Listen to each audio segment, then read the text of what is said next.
बिजली की एक और भयानक कड़कड़ाहट ने मीनार को हिला दिया। उस क्षणिक रोशनी में पिता और पुत्र एक दूसरे के आमने सामने खड़े थे। एक की आंखों में काला जादू था और दूसरे की आंखों में पिघला हुआ सोना। अघोसुर ने अपनी उंगलियां नचाईं। इसे खत्म करो राजन। राजा विक्रमादित्य एक दहाड़ के साथ आगे बढ़े। वो वही तलवार लिए हुए थे जिससे उन्होंने कभी अवंतीपुर की रक्षा की थी, लेकिन आज वो तलवार उनके अपने खून, उनके अपने बेटे की गर्दन काटने के लिए उठ रही थी। वार इतना तेज और सटीक था कि हवा भी चीख उठी। शौर्य, हट जाओ! महारानी अवंतिका अपनी जंजीरों को खींचते हुए चिल्लाईं। लेकिन शौर्य अपनी जगह से 1 इंच भी नहीं हिला।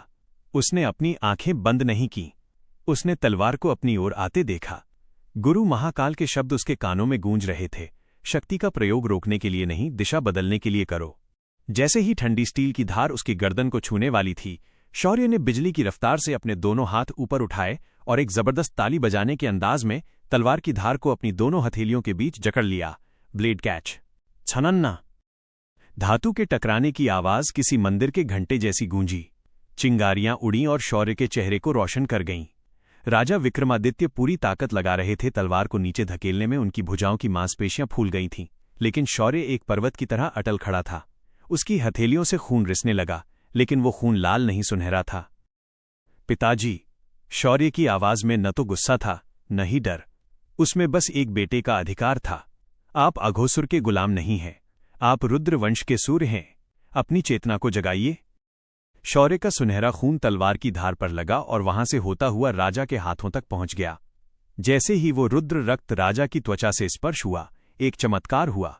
अघोसुर का काला जादू उस पवित्र और उग्र खून के सामने टिक नहीं पाया। राजा के हाथों से काला धुआं निकलने लगा। आहा! राजा विक्रमादित्य दर्द से चिल्लाए। उनके सिर पर लगा वो कांटों वाला काला ताज जो उनकी नसों में गड़ा हुआ था, अचानक पिघलने लगा। नहीं! अघोसुर घबरा गया। उसे अपनी डोरियां टूटती हुई महसूस हुईं। ये संभव नहीं है। तमस, अंधकार को काटा नहीं जा सकता। तमस को काटा नहीं जाता अघोसुर। शौर्य ने राजा की तलवार छोड़ दी और आगे बढ़कर अपने पिता के चरणों को स्पर्श किया। उसे प्रकाश से मिटाया जाता है।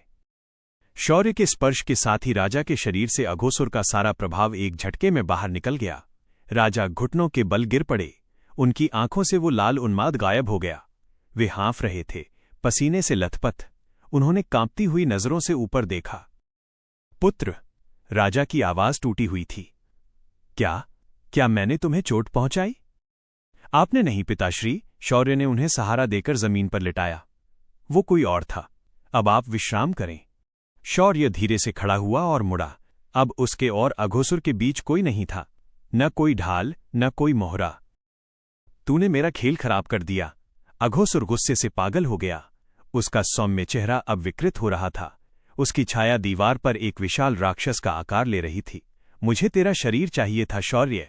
मैं तुझे एक भगवान बनाना चाहता था, लेकिन अब मैं तुझे सिर्फ राख बनाऊंगा। अघोसुर ने अपना मानवीय चोला त्याग दिया। वो काले धुएं, छाया और सड़ी हुई गंध का एक बवंडर बन गया। वह बवंडर चीखता हुआ शौर्य की ओर बढ़ा। अगर मैं तुझे नियंत्रित नहीं कर सकता तो मैं तुझे नष्ट कर दूंगा। अघोसुर की आवाज अब हजारों मुर्दों की चीख जैसी थी। शौर्य ने अपनी कुल्हाड़ी नहीं उठाई। उसने कोई मंत्र नहीं पढ़ा। उसने बस अपनी बाहें फैला दी, जैसे वो अपने किसी प्रियजन को गले लगाने जा रहा हो। यही तो जंगल का नियम है अघोसुर, शौर्य ने शांत स्वर में कहा। शिकारी अक्सर अपने ही लालच में फंसता है। मेरे अंदर आ। शौर्य ने अपनी रुद्र शक्ति की बाहरी ढाल ऑरा को बुझा दिया। उसने अपने शरीर को पूरी तरह से असुरक्षित छोड़ दिया। अघोसुर को लगा कि शौर्य ने हार मान ली है। ये उसका मौका था। हा, अंत में जीत मेरी हुई। काला धुआं एक तेज झोंके की तरह शौर्य के मुंह, नाक और कानों के जरिए उसके शरीर में घुस गया। एक पल के लिए मीनार की छत पर भयानक सन्नाटा छा गया। शौर्य का शरीर पत्थर की तरह अकड़ गया। उसकी नसें काली पड़ गईं, जैसे उसके खून में जहर घुल गया हो। उसकी गर्दन एक अजीब कोण पर झुक गई। महारानी अवंतिका, जो वेदी पर पड़ी थीं, चीख उठीं। शौर्य के शरीर के अंदर अघोसुर जश्न मना रहा था। वो शौर्य की शक्तिशाली नसों, उसके दिल और उसके दिमाग पर कब्जा कर रहा था। अद्भुत! ये शक्ति, ये शरीर, अब मैं अमर हूं। मैं तीनों लोकों का स्वामी हूं। लेकिन तभी शौर्य के शरीर के अंदर घोर अंधकार के बीच एक आवाज गूंजी। ये आवाज शौर्य की आत्मा की थी। अमरता का तो पता नहीं अघोसुर, लेकिन मुक्ति तुझे जरूर मिलेगी। अघोसुर चौंक गया। उसने महसूस किया कि वो शौर्य के शरीर को हिला नहीं पा रहा है। उसने बाहर निकलने की कोशिश की, लेकिन उसे लगा जैसे वो किसी लोहे के पिंजरे में बंद हो गया है। शौर्य ने अपनी इच्छा शक्ति से अपने शरीर के सारे द्वार बंद कर दिए थे। ये क्या है? मुझे बाहर जाने दे। अघोसुर डर गया। तूने कहा था ना कि मैं पककर तैयार हूं, शौर्य की अंतरात्मा ने कहा। तो अब चख इस आग को। जय महाकाल। बाहरी दुनिया में शौर्य ने अचानक अपनी मुट्ठी भींच ली। उसकी बंद आंखें एकदम से खुलीं। वे अब काली नहीं बल्कि पिघले हुए लावा की तरह लाल थीं। शौर्य ने अपने शरीर के अंदर मौजूद रुद्र शक्ति को विस्फोट कर दिया, इंटरनल कंबस्शन। उसने अपने खून की हर बूंद को आग में बदल दिया। आहा! शौर्य के गले से दो आवाजें एक साथ निकलीं, एक उसकी अपनी पीड़ा की और दूसरी अघोसुर की दर्दनाक रूह कंपा देने वाली चीख। अघोसुर, जो अंधकार का प्रतीक था, शौर्य के अंदर की उस दिव्य भट्टी को बर्दाश्त नहीं कर पाया। वो जलने लगा, वह पिघलने लगा। वो शौर्य की नसों में ही तड़प तड़प कर मरने लगा। शौर्य का शरीर कांप रहा था, उसकी त्वचा से धुआं निकल रहा था। ये आत्मघाती था, लेकिन यही एकमात्र रास्ता था। मर जा, शौर्य ने अंतिम हुंकार भरी। धड़ाम! एक जबरदस्त धमाका हुआ। शौर्य के शरीर से एक अंधा कर देने वाली सुनहरी रोशनी फूटी। वो रोशनी इतनी तेज थी कि मीनार की काली दीवारें भी पारदर्शी हो गईं। आसमान में छाए काले बादल उस प्रकाश से छंट गए। उस रोशनी के केंद्र में अघोसुर का काला साया, उसका अहंकार, उसकी सदियों की साधना सब जलकर भस्म हो गया। उसकी आखिरी चीख हवा में विलीन हो गई। रोशनी धीरे धीरे मध्यम हुई। शौर्य अब भी खड़ा था, लेकिन उसका शरीर बुरी तरह झुलस चुका था। उसके सुनहरे बाल अब राख से सने थे। वह धीरे से हिला। उसने सामने देखा। महारानी अवंतिका की जंजीरें, जो अघोसुर के प्राणों से जुड़ी थीं, उसके मरते ही टूटकर गिर गई थीं। मां! शौर्य के सूखे होंठ हिले, और फिर वो एक कटे हुए पेड़ की तरह आगे की ओर गिर पड़ा। राजा विक्रमादित्य, जो होश में आ चुके थे, लपक कर दौड़े और शौर्य को जमीन पर गिरने से पहले अपनी बाहों में थाम लिया। शौर्य! मेरे बच्चे! राजा रो पड़े। आंखें खोलो। महारानी अवंतिका लड़खड़ाते हुए वहां पहुंची और शौर्य के पैरों के पास गिर पड़ी। मेरा बेटा, मेरा शौर्य! तभी सीढ़ियों से तेज कदमों की आवाज आई। आर्या, जिसका कवच खून से सना था और हाथ में टूटी हुई ढाल थी, छत पर पहुंची। उसने अघोसुर की उड़ती हुई राख देखी और फिर राजा की गोद में बेसुध पड़े शौर्य को। उसके हाथ से तलवार छूट गई। वह दौड़ी और शौर्य के पास घुटनों के बल बैठ गई। उसने कांपते हाथों से शौर्य की कलाई पकड़ी। सन्नाटा इतना गहरा था कि सबकी सांसें रुकी हुई थीं। एक पल, दो पल, फिर आर्या की आंखों से आंसू बह निकले, लेकिन उसके चेहरे पर मुस्कान आ गई। धड़कन चल रही है, आर्या ने फुसफुसाया। उसने जोर से कहा, सांस चल रही है महाराज, हमारा योद्धा जीवित है। उस रात काली मीनार की छत पर मौत नहीं, बल्कि विजय का सूर्योदय हुआ था। दृश्य परिवर्तन। 3 दिन बाद राजमहल, अवंतीपुर। शौर्य तैर रहा था एक गहरे अंधेरे समंदर में। उसे दर्द नहीं हो रहा था, बस एक अजीब सी शांति थी। लेकिन उस शांति के बीच उसे एक आवाज सुनाई दे रही थी। शौर्य, वचन याद रखना। वो आवाज, वो गुरु महाकाल की थी या कृतिका की? शौर्य ने एक झटका लिया और अपनी भारी पलकें खोलीं। उसे अपने ऊपर काला आकाश या गुफा की छत नहीं, बल्कि मखमल का शामियाना और सोने की नक्काशी वाली छत दिखाई दी। हवा में बारूद और खून की गंध नहीं, बल्कि चंदन, कपूर और ताजे फूलों की खुशबू थी। उसने करवट लेने की कोशिश की। उसका शरीर फूलों के गद्दे में धंसा हुआ था, लेकिन पसलियों में मीठा मीठा दर्द था। होश आ गया। एक बहुत ही कोमल लेकिन कांपती हुई आवाज उसके कानों में पड़ी। शौर्य ने सिर घुमाया। उसके बिस्तर के पास एक महिला बैठी थी, महारानी अवंतिका। 20 साल बाद मां और बेटे की नजरें पहली बार शांति से मिली थीं। शौर्य को बचपन की कोई याद नहीं थी। उसके लिए ये चेहरा अजनबी था, लेकिन खून के रिश्ते ने उसे पहचान लिया। महारानी ने अपना हाथ उठाया। वे झिझक रही थीं। क्या वे इस युवा योद्धा को छू सकती हैं? क्या ये वही नन्हा बालक है जिसे उन्होंने आखिरी बार पालने में देखा था? कांपते हाथों से उन्होंने शौर्य के माथे को छुआ। शौर्य सिहर उठा। ये स्पर्श, ये उसके लिए बिल्कुल नया था। जंगल में उसने गुरु महाकाल के सख्त हाथों को महसूस किया था, जो थपकी देकर सुलाते कम और जगाते ज्यादा थे। उसने धूप, बारिश और कांटों का स्पर्श सहा था, लेकिन ये नरम, ममतामयी स्पर्श, ये उसके अंदर किसी ऐसी जगह को छू गया जो 20 साल से खाली थी। मां। शौर्य के गले से आवाज मुश्किल से निकली। शब्द अजनबी था, पर भाव अपना था। महारानी के सब्र का बांध टूट गया।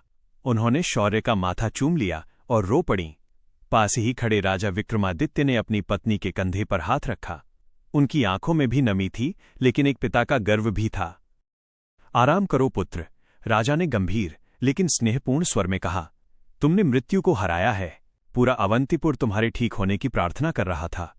कमरे के दरवाजे पर आर्या खड़ी थी। उसने अब विद्रोहियों वाले फटे कपड़े नहीं, बल्कि अवंतीपुर के प्रधान सेनापति का कवच पहन रखा था। उसने अंदर आने की हिम्मत नहीं की, बस दूर से ही सिर झुकाकर शौर्य को नमन किया। शौर्य ने उसे देखा और हल्की मुस्कान से जवाब दिया। कितना समय? शौर्य ने उठने की कोशिश करते हुए पूछा। मैं कितनी देर तक सोया? 3 दिन बेटा, महारानी ने उसके बालों को सहलाते हुए कहा। तुम्हारे घाव बहुत गहरे थे। राजवैद्य ने कहा था कि तुम्हें विश्राम की सख्त जरूरत है। 3 दिन? शौर्य के दिमाग में जैसे विस्फोट हुआ। उसकी आंखें फैल गईं। वो एक झटके में बिस्तर से उठ बैठा। उसका दिल जोर जोर से धड़कने लगा। 3 दिन? नहीं, ये नहीं हो सकता। क्या हुआ शौर्य? राजा विक्रमादित्य आगे बढ़े। तुम इतने घबरा क्यों गए? शौर्य ने अपने आसपास देखा। मेरे कपड़े कहाँ हैं? मेरा थैला? मेरी कुल्हाड़ी? बेटा शांत हो जाओ, महारानी ने उसे रोकने की कोशिश की। अब तुम्हें उन फटे पुराने वनवासी कपड़ों की जरूरत नहीं है। कल तुम्हारा राज्याभिषेक है। तुम अवंतीपुर के युवराज हो। मैं युवराज बाद में हूं, पहले मैं एक वचनबद्ध मनुष्य हूं। शौर्य बिस्तर से उतर गया। उसका सिर चकराया, लेकिन उसने दीवार का सहारा लेकर खुद को खड़ा किया। पिताजी, शौर्य ने राजा की आंखों में देखा। मैं जंगल में शिकार खेलने नहीं गया था। मैं वहां एक जीवन बचाने गया था। कॉलिंजर की राजकुमारी कृतिका, उनके पिता तो औषधि से ठीक हो गए, लेकिन... शौर्य रुका। उसकी सांसें फूल रही थीं। कृतिका ने मेरे साथ आने की जिद की थी। जब मैं युद्ध के लिए आ रहा था तो मैंने उसे जंगल की त्रिवेणी गुफा में रुकने को कहा था। मैंने उसे वचन दिया था। पिताजी, मैंने कहा था कि अघोसुर को मारकर मैं उसी शाम सूरज ढलने से पहले उसके पास लौटूंगा। कमरे में सन्नाटा छा गया। आर्या, जो दरवाजे पर थी, ये सुनकर पत्थर की मूर्ति बन गई। और यहां 3 दिन बीत चुके हैं। शौर्य की आवाज में दर्द और डर था। वो अकेली है जंगल में, और अघोसुर के मरने के बाद जंगल का संतुलन बिगड़ चुका है। अगर उसे कुछ हो गया तो ये राजमुकुट मेरे सिर पर कांटों की तरह चुभेगा। गुरु महाकाल कहते थे, वचन भंग करना युद्ध हारने से भी बड़ा कलंक है। राजा विक्रमादित्य ने अपने बेटे को देखा। उन्हें लगा था कि शौर्य अभी बच्चा है जिसे राजनीति सिखानी होगी, लेकिन आज उन्हें एहसास हुआ कि उनका बेटा महलों में रहने वालों से कहीं बड़ा धर्मात्मा बन चुका है। रुद्रवंश की यही पहचान है पुत्र, राजा ने गर्व से कहा। हमारा रक्त ठंडा पड़ सकता है, लेकिन हमारा वचन नहीं। अगर तुमने जुबान दी है तो उसे पूरा करना ही तुम्हारा राजधर्म है। महारानी अवंतिका घबरा गईं। लेकिन तुम अभी बहुत कमजोर हो, और जंगल अब सुरक्षित नहीं है। मां, शौर्य ने उनका हाथ अपने हाथों में लिया। जिसने मुझे जन्म दिया उसे मैंने बचा लिया। अब जिसने मुझे उद्देश्य दिया उसका कर्ज भी तो चुकाना है। मुझे जाना होगा। शौर्य ने दरवाजे की ओर देखा। आर्या समझ गई। उसे किसी आदेश की जरूरत नहीं थी। वो जानती थी कि शौर्य को कोई जंजीर नहीं रोक सकती, न सोने की न ममता की। वो तुरंत मुड़ी और गलियारे में भागती हुई गई। कुछ ही पलों में वो वापस लौटी। उसके हाथों में शौर्य के पुराने वनवासी कपड़े, उसका चमड़े का थैला और उसकी वो भयानक भारी भरकम कुल्हाड़ी थी। तेरा घोड़ा वायुवेग तैयार है, आर्या ने सामान शौर्य को देते हुए कहा। उसकी आवाज स्थिर थी, लेकिन आंखों में एक अनकहा दर्द था। वो अस्तबल में सबसे तेज है। मैंने उसे कल ही नई नाल लगवाई है, जैसे मुझे पता था कि हवा के पुत्र को रुकना नहीं आता। शौर्य ने कुल्हाड़ी कमर में बांधी। उसने मखमली राजसी वस्त्र उतार फेंके और अपना पुराना वनवासी रूप धारण कर लिया। लोहे की ठंडक मिलते ही उसे अपनी ताकत वापस महसूस हुई। मैं तुम्हारे साथ चलती हूं, आर्या ने कहा। नहीं, शौर्य ने उसे रोका। उसने आर्या के कंधे पर हाथ रखा। तुम अब प्रधान सेनापति हो आर्या। मेरे माता पिता और इस राज्य की सुरक्षा अब तुम्हारे हाथों में है। जब तक मैं नहीं लौटता, अवंतीपुर की ढाल तुम हो। आर्या ने होंठ भींच लिए और सिर हिलाया। वचन देती हूं, जब तक मेरी सांस है अवंतीपुर सुरक्षित रहेगा। शौर्य ने माता पिता के चरण स्पर्श किए। महारानी ने रोते हुए उसकी बलाएं लीं और राजा ने उसे विजय तिलक लगाया। जाओ पुत्र, राजा ने कहा, अपना धर्म निभाओ। शौर्य महल की खिड़की की ओर बढ़ा। उसने एक आखिरी बार अपने परिवार को देखा और फिर छलांग लगा दी। नीचे खड़ा वायुवेग एक काला और शक्तिशाली घोड़ा हिनहिनाया। शौर्य हवा में उछला और सीधे घोड़े की पीठ पर जा बैठा। चल मेरे दोस्त, आज हमें समय को हराना है। बिना पीछे देखे शौर्य ने घोड़े को ईड़ लगाई। घोड़ा हवा से बातें करता हुआ मुख्य द्वार से बाहर निकल गया। सामने घना रहस्यमयी जंगल था, वही जंगल जहां गुरु महाकाल ने उसे पाला था, उसका असली घर। लेकिन शौर्य नहीं जानता था कि जंगल अब बदल चुका है। त्रिवेणी गुफा में सन्नाटा था और उस सन्नाटे में एक नई और बेहद खतरनाक मुसीबत उसकी राह देख रही थी। क्रमशः